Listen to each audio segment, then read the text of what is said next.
এই মুহূর্তে আমরা চলে এসেছি Digha Mohana marine fish auction সেন্টারে। দীঘা মোহনা মৎস্য নিলাম কেন্দ্রে কেমন মাছের আমদানি হয়েছে, কেমন মাছের নিলাম চলছে, কী কী মাছ উঠেছে সেগুলো আপনাদের সামনে তুলে ধরছি দীঘা লাইভের মাধ্যমে।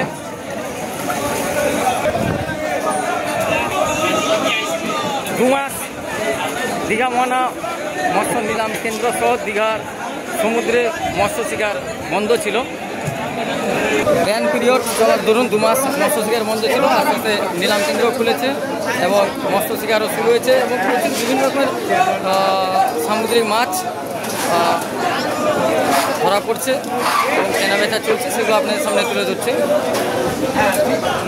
মরশুম শুরু হতেই, বিশেষ করে বৃষ্টির মরশুম শুরু হতেই দীঘা মোহনা মৎস্য নিলাম কেন্দ্রের যে হাজার হাজার মৎস্য নিলাম কেন্দ্রে কাঁটা রয়েছে, সেই বিভিন্ন কাঁটায় বিভিন্ন রকমের মাছের আমদানি হয়েছে।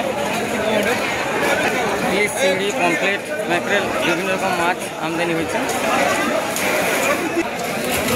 চিংড়ি, পমফ্রেট, কাঁকড়া বিভিন্ন রকমের মাছ বিভিন্ন কাঁটায় পরপর আসছে। এটা পাতা মাছ রয়েছে, বিভিন্ন কাঁটায় আসছে, নিলাম চলছে। পমফ্রেট রয়েছে, বাউল রয়েছে, বিভিন্ন রকম মাছ অপশান চলছে।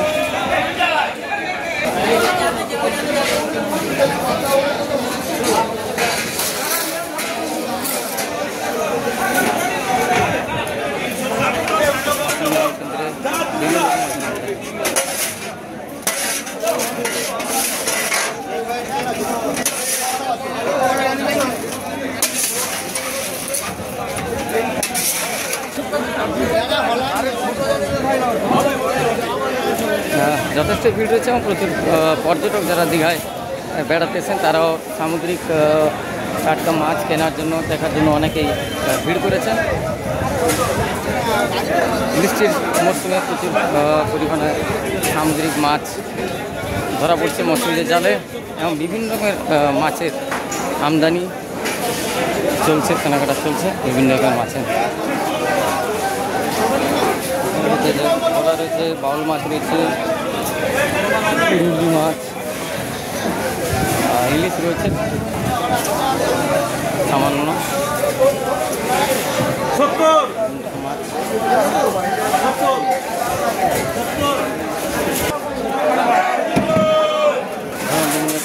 কমপ্লেট চিংড়ি, কাঁটা বিভিন্ন রকম মাছ রয়েছে। এই মৌসুমের কয়েকদিন আগে মাছ পড়ছিল, আজকে কিন্তু তেমনটা মাছ এতটা নেই। এখানে রয়েছে বাবলা মাছ রয়েছে,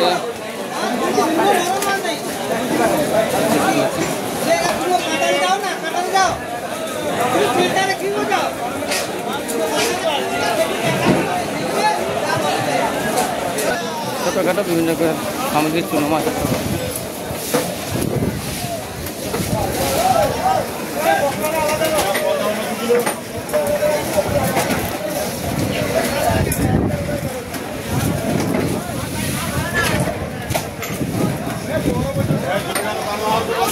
Digha Mohana marine fish auction সেন্টারের দেখছেন বিভিন্ন রকম মাছের আমদানি,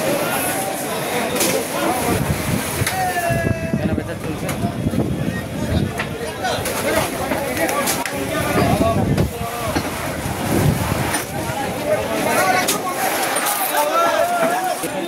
বিভিন্ন রকম সামুদ্রিক চিংড়ি তারপর আসছে।